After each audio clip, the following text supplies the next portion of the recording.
प्रभात।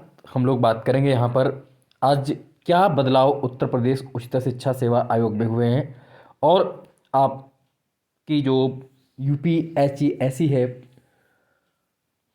जो higher education commission का exam है, वो कब तक आएगा, डेट कब तक उसकी निर्धारित होगी, या इससे आपके एग्ज़ाम पर क्या फ़र्क पड़ेंगे। साथ साथ माध्यमिक या पहले इसको देख लेते हैं क्या है उत्तर प्रदेश उच्चतर शिक्षा सेवा आयोग एवं उत्तर प्रदेश माध्यमिक शिक्षा सेवा आयोग के सम्मेलन का प्रारूप, यानी कि इससे आपके जो असिस्टेंट प्रोफेसर की भर्ती है उस पर क्या फ़र्क पड़ने जा रहा है, कब तक उसकी एग्ज़ाम डेट आ सकती है और क्या विशेष अंतर आएगा, इन सभी मुद्दों को हम लोग जानेंगे इसमें। उससे पहले देखते हैं इसमें क्या क्या चेंजेस हुए हैं।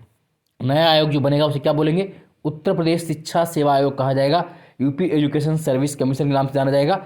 इसे उत्तर प्रदेश राज्य शिक्षा सेवा आयोग भी कहेंगे, UP state education service commission के भी कहा जा सकता है। ये इसमें बदलाव होगा। पहली बार तो सेवाएं, इस आयोग द्वारा चयनित की जाने वाली सेवाएं 3 तरह की होंगी, जिसे हम प्रांतीय शिक्षा सेवाएं कहेंगे, प्रोविंशियल एजुकेशन सर्विसेज कहेंगे, पीएस।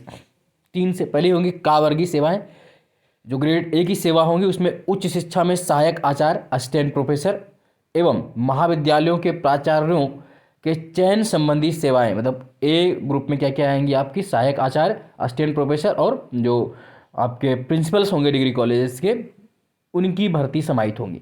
जो खा वर्गीय सेवाएं होंगी, बी वर्गीय सेवाओं में माध्यमिक शिक्षा में प्रधानाचार्य, प्रवक्ता एवं एलटी ग्रेड शिक्षकों की नियुक्ति संबंधी सेवाएं समाहित होंगी। जो इंटरमीडिएट कॉलेज में प्रिंसिपल्स होंगे, आपके लेक्चरर होंगे और एलटी ग्रेड टीचर्स, उनकी भर्ती भी इस चीज़ के माध्यम से होगी। यानी कि अब माध्यमिक शिक्षा सेवा चयन जो बोर्ड है उसको भी इसमें ऐड कर दिया जाएगा। फिर उसके बाद जो गा वर्गीय सेवाएं होंगी, प्राथमिक शिक्षा में सहायक अध्यापकों की नियुक्ति संबंधी सेवाएं भी इसी के माध्यम से की जाएगी। यानी कि पीएनपी की जो भर्ती वो भी इसी के माध्यम से होगी। अब क्या उन्होंने बताया कि प्रांतीय शिक्षा आयोग एवं आयोग घटक क्या क्या होंगे। आयोग से तात्पर्य एक अध्यक्ष होगा और 14 मेंबर होंगे। कितने मेंबर होंगे, एक अध्यक्ष होगा और 14 सदस्य होंगे जो आयोग के घटक होंगे। और अध्यक्ष की अहर्ता उच्चतर शिक्षा सेवा आयोग 1980 में अध्यक्ष पद हेतु दी गई अहर्ता ही मान्य होगी, जो पहले से 1980 की उच्चतर शिक्षा सेवा आयोग के तहत है। अध्यक्ष पद हेतु वर्तमान में उच्चतर शिक्षा सेवा आयोग के अध्यक्ष की आयु संबंधी अहर्ता मान्य, जो अधिकतम कितने वर्ष तक हो सकता है अध्यक्ष, 65 वर्ष तक। और अध्यक्ष की योग्यता भी उच्चतर शिक्षा सेवा आयोग 1980 के तहत दी गई योग्यता मान्य होगी।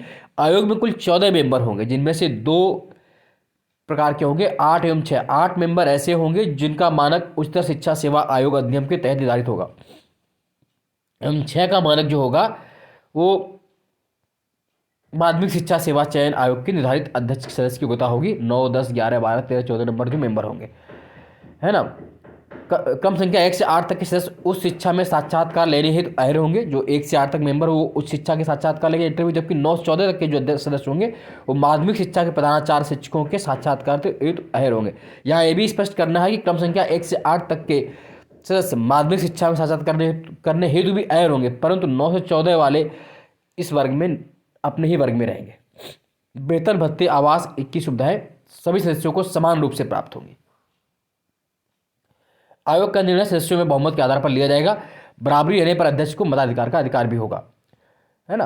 अब एक सचिव भी बनाए जाएंगे, उप सचिव भी होंगे, है ना, क्योंकि अब उप सचिव रखे जाएंगे। इनकी योग्यता क्या होगी, राज्य सरकार के पूर्णकालिक सरकारी सेवा श्रेणी प्रथम के अधिकारियों के समतुल्य। इसके अतिरिक्त शिक्षा संवर्ग के प्रादेशिक अधिकारी, जो आपके रीजनल आरएचओ वगैरह होते हैं, महाविद्यालयों के प्राचार्य आचार्य एवं महाविद्यालयों के उपाचार्य भी अहर होंगे।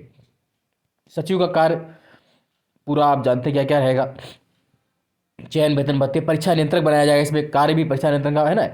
अब क्या क्या कार्य होंगे आयोग के वो देख लीजिए। आयोग महाविद्यालयों के प्राचार्य प्रोफेसर, असिस्टेंट प्रोफेसर, माध्यमिक के प्रधानाचार्य, प्रिंसिपल, प्रवक्ता, लेक्चरर, एलटी ग्रेड टीचर तथा प्राथमिक विद्यालय में सहायक अध्यापक और अध्यापकों की नियुक्ति के लिए अलग अलग परीक्षाएं और साक्षात्कार कर सकेगा। आयोग को परीक्षा प्रणाली, परीक्षा प्रश्न को, साक्षात्कर्ताओं की नियुक्ति का पैनल निर्धारण करने का अधिकार होगा, है ना। पूरा ये है। अब नियुक्त परीक्षा प्रणाली कैसी है ये देख लीजिए। तो उच्च शिक्षा में जो सहायक आचार्य हेतु, असिस्टेंट प्रोफेसर हेतु सामान्य ज्ञान एवं संबंधित विषय में लिखित परीक्षा का आयोजन किया जाएगा, जो वस्तुनिष्ठ प्रकार की होगी, जिसमें सामान्य ज्ञान के 30 अंक होंगे एवं संबंधित विषय के 30 अंक एवं साक्षात्कार के 30 अंक निर्धारित। देखिए पूरा क्लियर कर दिया गया है। क्या पैटर्न में बदलाव आएगा?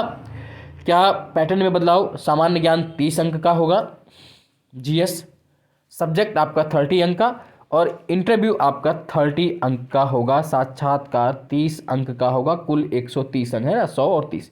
ये जो आपका यूपीएचईसी में असिस्टेंट प्रोफेसर की भर्ती में ये इस तरह प्रक्रिया लागू होगी। आचार्य एवं महाविद्यालयों में प्राचार्यों की नियुक्ति हेतु विश्वविद्यालय अनुदान आयोग द्वारा निर्धारित आचार्यों की नियुक्ति के मानक मान्य होंगे, जिनमें एपीआई, प्रशासनिक दक्षता, जो प्रिंसिपल की बात कर रहे हैं, विधि व्यवस्था अंग निर्धारित होंगे। साथ ही साथ साक्षात्कार के लिए अलग से अंग निर्धारित किए जाएंगे। इसके लिए प्राचार्य, प्रिंसिपल के लिए अलग से होंगे। ये असिस्टेंट प्रोफेसर की थी। खावर्गीय सेवाएं जो होंगी उसमें संबंधित विषय होगा, जैसे प्रिंसिपल या जो प्रवक्ता लेक्चरर हैं, और सामान्य ज्ञान की लिखित परीक्षा एवं साक्षात्कार निर्धारित अंक होंगे, मेरिट का निर्धारण होगा, है ना। इस प्रकार एलटी ग्रेड की योग्यता तो उसके लिए अलग से होगा। और जो गा वर्गीय सेवाएं, जो प्राइमरी टीचर्स होंगे, उनके लिए सहायक प्राध्यापकों की भर्ती साक्षात्कार नहीं होगा, लेकिन इस परीक्षा में अभ्यर्थी की भाषा ज्ञान, शिक्षक अभिरुचि, सामान्य अध्ययन द्वारा आधारित लिखित परीक्षा एवं केंद्र सरकार अथवा राज्य सरकार द्वारा निर्धारित टीईटी अथवा सीईटी के प्राप्त अंकों के 1/4 अंक तथा अभ्यर्थी की मेरिट का भी अंक निर्धारित कर चयन किया जाएगा। तो ये पूरा आपका हो गया, यानी कि अब आपने देख लिया कि क्या क्या इसमें है। तो इससे हालांकि जो अभी आपका ये भर्ती चल रही है एडीबीटी, जो आपका 51 चल रहा है, इस पर बहुत फर्क उम्मीद नहीं है कि आएगा, आपका एग्जाम होगा। लेकिन जो अगली भर्ती आने वाली है, तो अगली जो भर्ती होगी उस पर निश्चित रूप से फर्क पड़ेगा। और अब आपकी सभी भर्ती एक ही आयोग के माध्यम से होंगी, क्लैरिटी रहेगी, है ना। पूरा साल भर आयोग रहेगा और इससे पीएनपी और लोक सेवा आयोग पर भी दबाव कम पड़ेगा।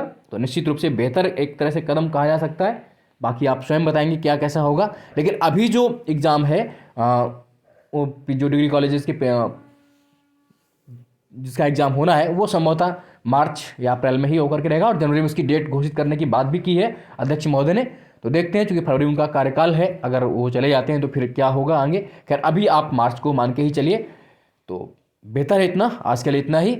जय हिंद, जय भारत, धन्यवाद।